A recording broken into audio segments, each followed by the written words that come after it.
아멘. 오늘 읽은 본문은 바울이 비시디아 안디옥의 한 회당에서 안식일에 한 설교입니다. 바울이 설교한 성경은 율법과 선지자의 글이지요. 15절에 말씀하고 있습니다. 당시는 신약 성경이 존재하지 않았고 구약 성경만 존재했기에 바울은 구약 성경으로 설교했습니다. 오늘날 저희는 구약 성경, 신약 성경을 다 가지고 있지만 바울 당시는 구약 성경만 존재했기 때문에 바울이 당시 회당에서, 당시는 또 회당이 있었습니다. 회당에서 예배를 했는데 이 회당에서 구약 성경을 가지고 설교를 했습니다. 그리고 그 설교를 듣는 대상은 이스라엘 사람들과 및 하나님을 경외하는 사람들이었죠. 즉 유대인들과 이방인들까지도 다 설교의 대상에 포함되었다는 말입니다. 이 설교가, 바울이 한 이 설교가 중요한 이유는 이 바울이 구약 성경을 사용하여 지금 복음을 전하고 있기 때문이에요. 바울의 설교는 첫째, 성경의 핵심 내용이 복음이다. 구약과 신약 성경의 핵심 내용이 동일하게 복음이란 거예요. 전혀 다르지가 않습니다. 그 사실을 알려주는 것이고, 둘째, 복음의 내용이 무엇인가에 대하여 우리에게 들려주고 있으며, 셋째, 모든 그리스도인들과 교회가 날마다 붙들어야 하는 본질적인 핵심을 말해주고 있기 때문에 중요한 것이에요. 바울은 회당장의 요청대로 모인 청중에게 구약 성경을 토대로 하여 복음을 전하였습니다. 첫 번째, 복음의 출발점은 하나님이시다라는 것입니다. 우리가 먼저 주목해야 하는 부분이 복음의 출발점이 누구로부터 시작되는가 하는 것입니다. 17절에서 바울은 이 이스라엘 백성의 하나님이라고 하나님을 주어로 하여 설교를 시작합니다. 그리고 계속해서 복음을 주도적으로 이끌어 가시는 분을 하나님이다라는 주어를 사용하여 말씀하고 있습니다. 하나님이 이 복음을 지금 이끌어가고 있는 것이에요. 23절에도 보시면 주어가 누굽니까? 하나님이죠. 30절에도 보세요. 주어가 누구예요? 하나님이. 33절에도 하나님이. 34절에도 하나님께서라고 기록을 합니다. 복음의 주체가 하나님이라는 말입니다. 하나님께서 복음을 시작하셨다라는 말이에요. 다음으로 하나님께서 인간을 위하여 복음을 시작하셨음을 강하게 정령하는 단어가 하나님의 약속입니다. 언약이죠. 약속입니다. 23절에 보시면 하나님이 약속하신 대로라고 말씀하고 있고요. 33절에서도 하나님이 이 약속을 이루게 하셨다라고 기록을 하고 있습니다. 복음은 인간이 만든 것이 아니에요. 인간으로부터 출발하는 것이 아닙니다. 복음은 무엇인가 하면 하나님께서 친히 인간과 맺으신 약속에서 출발을 합니다. 이 하나님의 약속은 변하지 않아요. 실패하지 않아요. 하나님께서 반드시 이루어 가십니다. 복음이 성취가 되는 것입니다. 하나님께서 주권적이고 주도적으로 이루어 가시는 구원이 복음의 출발점이에요. 복음은 성령님으로부터, 예수님으로부터, 교회로부터, 교황으로부터 시작되는 것이 아니에요. 복음은 살아계신 하나님으로부터 시작이 되는 것입니다. 따라서 우리는 복음의 기원이 하나님이시다라는 사실을 알게 됩니다. 복음은 인간이 고안해낸 창작물이 아니라 하나님께서 인간을 위하여 만들어주신 것이에요. 이 땅에 존재하는 모든 책들은 인간의 머리에서 고안해낸 글들이지만 복음은 하나님이 인간을 위하여 창안하시고 인간을 위하여 제공하신 것입니다. 여기에 복음의 신비가 있단 말이죠. 만약에 인간이 고안해낸 창작물이라면 인간의 한계를 넘어서는 기적과 이적과 신비를 보게 될 때에 난센스예요. 치부를 하게 되지만 하나님께서 이 복음을 만드신 것이라면 인간의 지성과 이성으로는 이해할 수 없는 기적과 이적과 신비가 이 복음에 함유되어 있음을 저희가 알게 되는 것입니다. 하나님은 인간을 죄에서 건져내시기 위하여 복음을 창안하셨습니다. 인간의 머리로는 도무지 이해하거나 상상할 수 없는 신비한 방법을 계획하셨습니다. 어떤 방법이에요? 하나님께서 계획하신 구원의 계획, 복음이 어떤 방법입니까? 죄인을 죄에서 건져내시기 위하여 하나님의 공의입니다. 공의. 죄를 지으면, 인간이 죄가 있으면 그 죄는 반드시 형벌을 받아야 돼요. 죄에 대한 대가를 치러야 됩니다. 그것이 하나님의 공의라는 것이에요. 그러나 하나님은 그 모든 죄인을, 그 죄인을 죄를 사해 주시는 하나님의 사랑을 이 또 하나님의 성품입니다. 하나님의 공의도 하나님의 성품이고요. 하나님의 사랑도 하나님의 성품이에요. 하나님에게서는 동시에 공의, 하나님의 공의로 말미암아 모든 인간은 자신의 죄로 지옥에 가야 하는 것입니다. 이게 형벌이거든요. 그러나 하나님의 사랑으로 말미암아 모든 인간은 그 지옥, 죄의 형벌에서 건짐을 받게 되는 거예요. 그러면 하나님의 공의와 사랑이 동시에 어디에서 하나님의 공의와 사랑을 충족될 수 있는가 하는 것입니다. 인간의 머리로는 불가능해요. 하나님께서는 이 하나님의 공의와 하나님의 사랑이라는 두 가지 성품이 충돌하지 않고 조화롭게 이루어지는 방법을 계획하셨습니다. 그것이 복음이에요. 어떤 방법이에요? 하나님은 자신의 아들, 예수님이죠. 아들을 인간으로 이 땅에 보내셨어. 인간의 대표입니다. 대표로 이 땅에 보내셔서 십자가에서 모든 인간의 죄에 대한 형벌을 대신 받게 하셨죠. 하나님의 공의를 십자가에서 충족시킨 것입니다. 하나님은 우리의 죄를 그냥 눈 감아 주신 것이 아니라 그리스도에게 우리의 죄를 모두 다 전가 옮기셔서 그리스도가 십자가에서 그토록 고통스럽게 죽으신 이유가 하나님의 형벌 때문이에요. 하나님의 공의를 그리스도는 충족시킨 것입니다. 그리고 이 우리의 모든 죄가 처리된 곳 십자가예요. 저와 여러분의 죄가 십자가에서 처리된 것입니다. 하나님의 놀라운 공의가 십자가에서 이루어진 거예요. 그래서 하나님의 공의, 이 십자가에서 우리의 모든 형벌이 처리되었음을 우리가 믿는 그 순간 어떤 일이 일어납니까? 하나님은 우리에게 죄사함을 허락해 주시는 것이에요. 하나님의 자녀로 받아주십니다. 하나님의 사랑이 여기서 드러나는 것입니다. 그래서 인간을 하나님은 하나님의 자녀로 품어주시는 것입니다. 인간의 이성과 능력으로는 불가능한 일이에요. 오직 십자가에서만 하나님의 공의와 하나님의 사랑이 동시에 충족될 수 있는 것입니다. 다른 어떤 곳에서도 이 하나님의 사랑과 공의와 사랑이 충족될 수 있는 곳은 존재하지 않습니다. 그래서 십자가만이 인간을 구원할 수 있는 길이 되고 하나님께서 그래서 하나님의 지혜로 이 십자가를 우리 인간에게 세우시고 허락해 주신 것입니다. 이것이 복음이에요. 하나님의 능력으로만 이루어진 것입니다. 이처럼 인간이, 저와 여러분이 복음의 출발점이 하나님이시다라는 사실을 깨닫게 되는 순간 복음을 난센스다, 있을 수 없는 일이야 라고 치부하거나 이것은 믿을 수 없어, 우리의 이성과 논리에 맞지 않기 때문에, 당연히 맞지 않지요.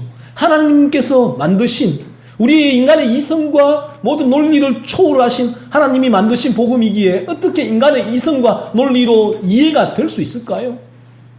그러기에 이 복음을 거부할 수가 없게 되는 것입니다. 인간의 지성과 이성의 한계를 넘어서는 하나님의 신비한 역사와 능력이 복음에 깃들여 있음을 고백하게 되는 것입니다. 하나님께서는 가장 완벽한 구원의 계획을 세워놓으셨지요. 이 구원의 계획이 바울은 말합니다. 구약부터 점진적으로 이루어지고 있는 것이에요. 구원의 계획이. 동일한 구원의 능력이지만 구약에서는 희미하게 보였다는 것이죠. 예언이 되었습니다. 그리스도로 말미암은 구속이 예언이 되었고 구약의 성도들은 이 희미한 그리스도의 구속을 희미하게 바라보며 믿음으로 구원을 얻게 된 것이죠. 하지만 신약의 성도들은 이 수건이 거친 것입니다. 명명백백하게 이 구약의 예언의 성취가 그리스도로 말미암아 이루어졌기 때문에 이 그리스도를 믿음으로 구원을 얻게 되는 것입니다. 선명하지요. 신약에서는 바울은 말합니다. 하나님의 구원의 계획의 정점에 계신 그리스도가 구약에는 희미하게 예언되었지만 이제 우리가 믿는 이 신약에 와서 그 수건이 거치고 분명하게 드러나게 되었다라고요. 26절에 보시면 하나님께서 이 구원의 말씀을 누구에게 보내셨습니까? 저에게, 여러분의 각자에게 이 구원의 말씀을 보내신 것입니다. 하나님은 복음을 창안하시고 인간을 구원하시기 위하여 이 구원의 말씀인 성경국 복음을 우리에게 보내주셨습니다. 이것이 하나님의 사랑이잖아요. 하나님이 세상을 이처럼 사랑하사 독생자를 주셨으니 이는 저를 믿는 자마다 멸망치 않고 영생을 얻게 하려 하십니다.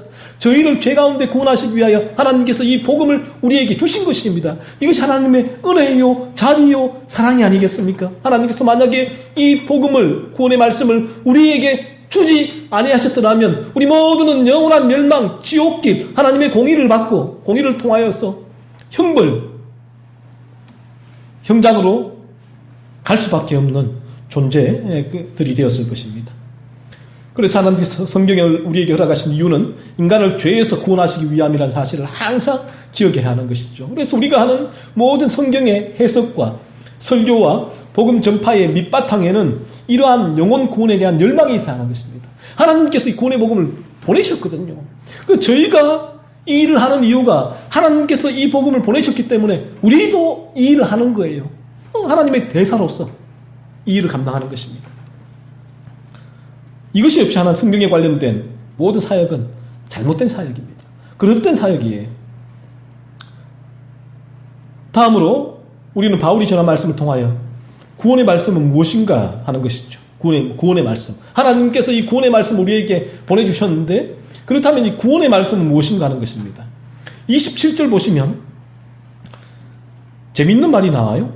예루살렘에 사는 자들과 그들 관리들이 예수와 및 안식일마다 외우는 바 선지자들의 말, 그 예수의 말과 안식일마다 외우는 바 선지자들의 말을 알지 못하므로 예수를 정죄하여 선지자들의 말을 응하게 하였도다. 예수의 말이 무엇이고 안식일마다 외우는 바 선지자들의 말이 무엇입니까? 구원의 말씀이에요. 하나님께서 인간을 구원하시기 위하여 예수를 보내셨다는 복음이란 것이죠. 그들은 이 매해 저희처럼 주일마다 안식일마다 선지자들의 말을 외우고 있었지만 이 사실을 깨닫지 못하였습니다. 이들은 매 안식일마다 자신들이 하나님의 선민이라는 선민의식과 불타는 신앙의 종교적인 열정으로 말씀을 암송하고 있었지만 말씀을 암송까지 했다는 거예요. 그러니까 구약 성경에 전문가였다는 것이죠. 외우고 있지 않았습니까?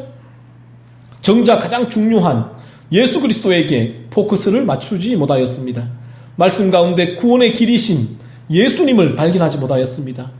그들의 겉으로는 각종 예배와 봉사와 사역과 섬김을 휘황찬란하게 하였지만 실상은 하나님과 아무런 관계가 없는 위선적이고 종교적인 행위를 한 것이었습니다.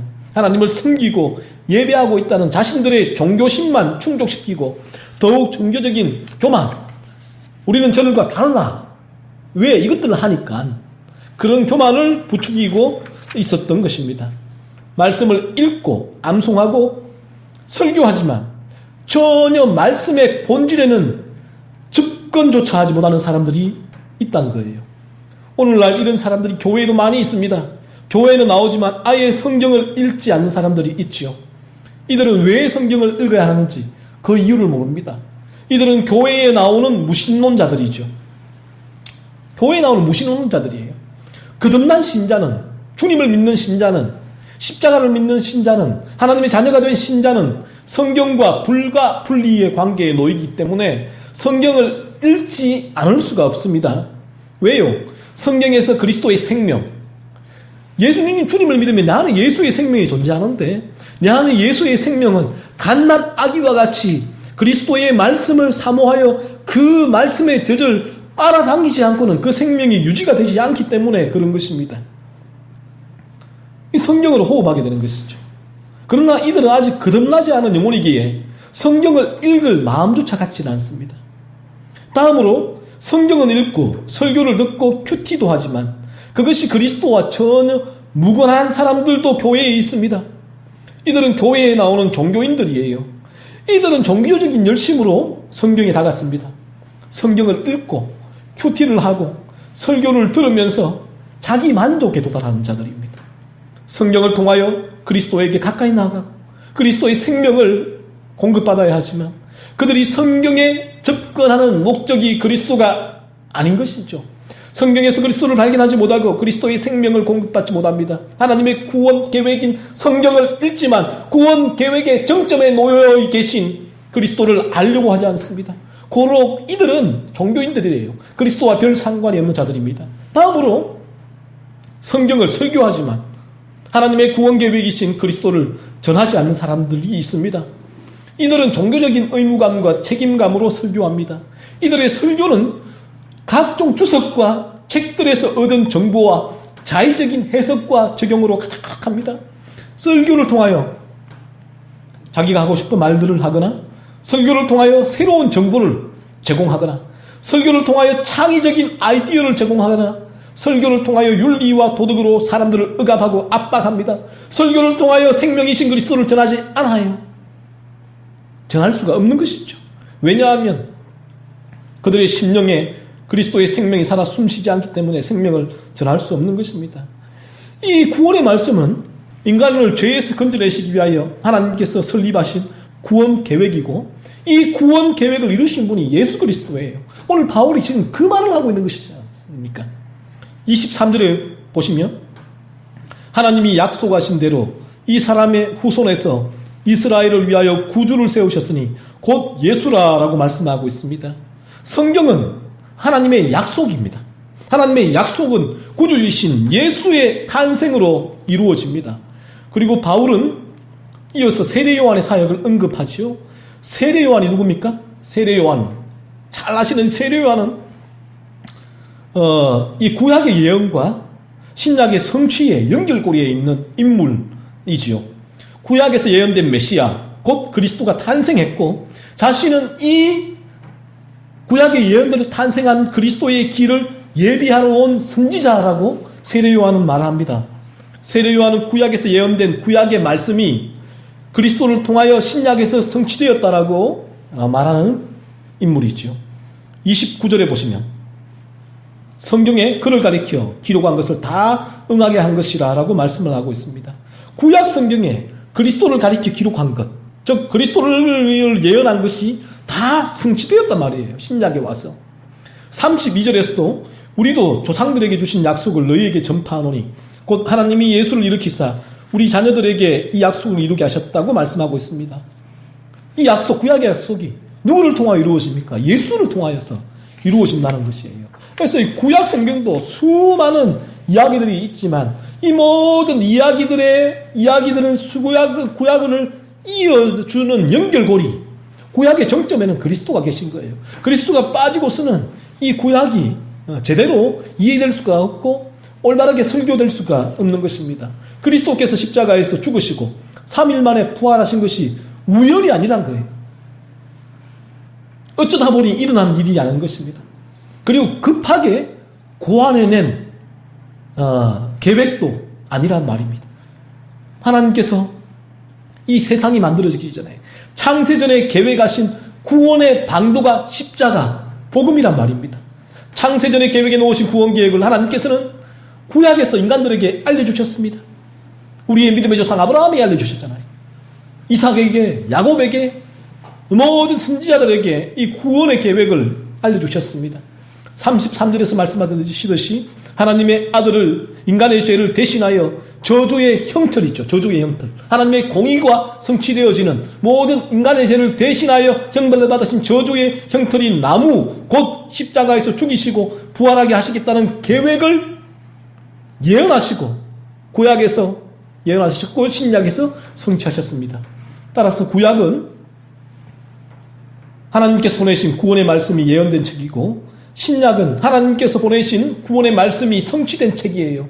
하나님께서는 창세전에 인간을 구원하시기 위하여, 창세전이에요, 저와 여러분을 구원하시기 위하여 구원을 계획해 놓으셨고 그 구원을 계획해 놓은 구원, 즉 복음을 인간이 이해할 수 있는 언어로 우리에게 보내주신 것입니다. 그렇다면 그리스도를 통하여 어떻게 인간에게 구원이 이루어지는가 하는가 말이죠. 어떻게 저와 여러분이 구원을 받을 수 있습니까? 구원이 이루어지는 것입니까? 38절과 39절에 기록되어 있죠. 같이 우리 38절과 39절 읽어보십니다. 시작. 그러므로 형제들아 너희가 알 것은 이 사람을 힘입어 죄사함을 너희에게 전하는 이것이며 또 모세의 율법으로 너희가 의롭다 하심을 얻지 못하던 모든 일에도 이 사람을 힘입어 믿는 자마다 의롭다 하심을 얻는 이것이라. 여기에서 우리의 구원을 알 수 있는 중요한 두 단어가 등장을 합니다. 죄사함과 의롭다 하심입니다. 구원에 반드시 늘 직결되어 있는 이 두 단어가 죄사함과 의롭다 하심이에요. 인간은 아담의 원죄를 물려받은 죄인입니다. 죄인이에요, 죄인. 따라서 하나님은 인간을 그 죄에서 건져내시기 위하여 그리스도를 십자가에 내어주셨습니다. 그리스도는 십자가에서 인간의 죄를 대신하여 돌아가셨지요. 하나님은 자신의 죄를 자각하고 십자가에 달리신 그리스도를 믿기만 하면 누구라도 죄의 사함을 받을 수 있는 길을 열어놓으셨습니다. 하나님의 사랑이에요. 또한 하나님 인간을 구원하신 방법이지요. 십자가를 통하여 하나님은 죄인에게 구원의 길을 열어놓으신 것입니다. 십자가에서 나의 죄를 위하여 죽으신 주님을 믿기만 하면 죄의 사함을 받는 것입니다. 이것이 하나님의 공의이고 지혜이고 사랑입니다. 십자가에서만 하나님의 이러한 놀라운 성품을 저희가 알 수가 있는 거예요. 십자가를 제외하고는 하나님의 공의, 사랑, 지혜, 하나님의 성품에 대해서 전혀 저희가 알 수가 없는 것입니다. 그래서 예수 그리스도를 통하지 않고는 참된 하나님을 알 수가 없는 것입니다. 그리스도를 믿는 자는 죄 사함과 동시에 의롭다 하심을 얻게 됩니다. 모세의 율법은 거룩한 율법이지만 인간이 이 율법을 다 온전히 지켜낼 수 있을까요? 천만에요. 아니에요. 인간은 죄인이기 때문에 이 모세가 기록한 율법을 온전하게 지켜낼 수가 없습니다. 율법을 완전하게 지켜서 의롭게 되려고 시도하면 할수록 율법을 어기는, 율법에 불순종하는 인간의 죄가 더욱 크게 드러나게 되고, 그리고 인간은 이 죄를 감추기 위하여 더욱더 위선적인 종교인이 되는 것입니다. 율법은 인간의 죄를 폭로합니다. 당신은 죄인이야. 율법이에요. 율법의 기능의 한 부분이잖아요. 당신은 아담의 죄를 물려받은 죄인이야.